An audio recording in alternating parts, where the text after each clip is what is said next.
Two Grand Slam finals, same opponent, same result, but two completely different responses that revealed everything about character under pressure. In 2023, Aryna Sabalenka lost to Coco Gauff and showed the world what championship grace looks like. In 2025, she lost to Gauff again, and the contrast was so stark it shocked the tennis world. What we witnessed was a masterclass in how the same person can display completely different character under identical circumstances. The 2023 Sabalenka took responsibility, praised her opponent, and used defeat as fuel. The 2025 Sabalenka blamed conditions, dismissed her opponent's achievement, and showed the tennis world what poor sportsmanship looks like on the biggest stage. Today we're examining how pressure reveals character, how success can corrupt humility, and why the way champions handle defeat often matters more than how they handle victory. This is the tale of two defeats and what they teach us about the fragility of sportsmanship. September 9, 2023, US Open Final. Sabalenka had just lost the biggest match of her career after winning the first set 6-2. She was devastated, crushed, heartbroken. But her immediate response showed true champion DNA. She was gracious in defeat, praising Gauff and taking full responsibility for the loss. Her exact words in 2023 revealed championship character. It's a process where we're all learning. It's a lesson for me. I will learn it and come back stronger. She understood that defeat was education, not devastation. She took responsibility. Key moments in the second set, it was more about me than her. I lost this match. When asked about the hostile crowd supporting Gauff, Sabalenka's response was pure class. How can they support me more than her? She's 19 years old playing the Grand Slam final. She made history. Even in her darkest moment, she elevated her opponent and understood the bigger picture.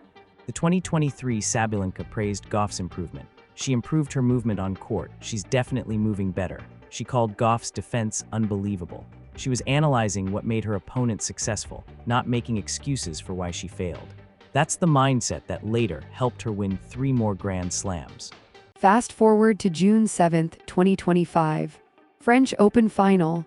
Almost identical scenario, Sabalenka loses to Gauff after winning the first set. But this time, her response shocked the tennis world. Gone was the grace, the responsibility, the respect for her opponent. In its place was blame, deflection, and barely concealed disrespect. The 2025 comments were devastating to hear. I think she won the match not because she played incredible, just because I made all of those mistakes.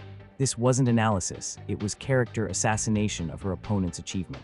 She was systematically diminishing Gauff's victory on the sport's biggest stage. But the most shocking moment came when she suggested that Iga Swiatek would have beaten Gauff. If Iga would win me another day, I think she would go out today and she would get the win.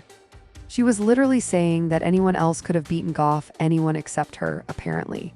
The most telling comment was about Gauff's shots. Sometimes it felt like she was hitting the ball from the frame. Somehow magically the ball lands in the court. It felt like a joke, honestly, like someone from above was there laughing. She was calling her opponent's skill magic and a joke. This was character in free fall.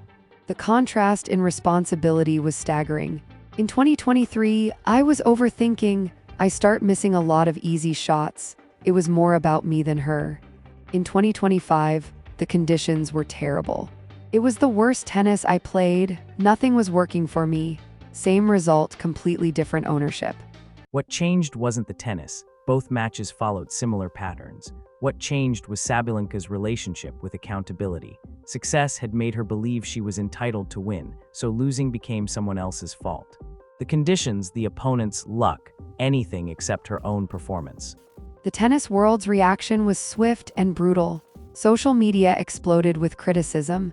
Even Martin Luther King Jr.'s daughter weighed in, calling it poor sportsmanship. Chris Evert was stunned. The contrast with Gauff's gracious responses in both victory and defeat made Sabalenka's comments look even worse. Sabalenka eventually posted a damage control statement on Instagram, but the damage was done. Her backtracking felt forced. Coco handled the conditions much better than I did and fully deserved the win. It read like a publicist's apology, not genuine reflection.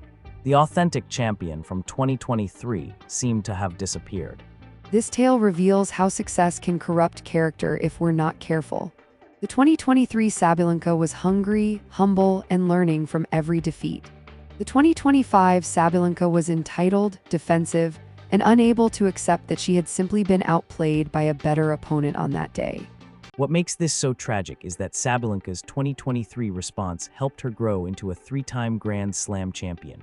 She learned from that loss, came back stronger, and dominated tennis for 2 years. But her 2025 response suggested she had forgotten the lessons that made her great. The most damaging aspect wasn't just the disrespect to Gauff, it was what it revealed about Sabalenka's mental state.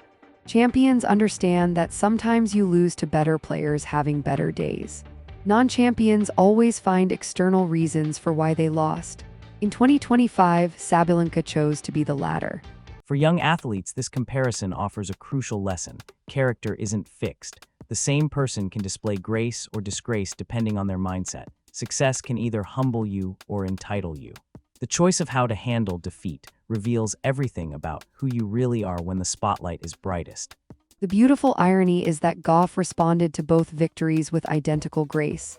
In 2023, she praised Sabalenka's fight. In 2025, despite the controversial comments, she still called Sabalenka a fighter and a tough opponent. True champions elevate others, regardless of how they're treated in return. 2 defeats, 2 responses. One revealed a champion's heart, the other exposed character under pressure. Sabalenka's tale reminds us that how we handle our lowest moments often defines us more than our highest achievements. In 2023, she showed us who she could be. In 2025, she showed us who she had become. The question now is which Sabalenka will show up next time she faces adversity. Will it be the gracious champion of 2023 who used defeat as fuel for greatness?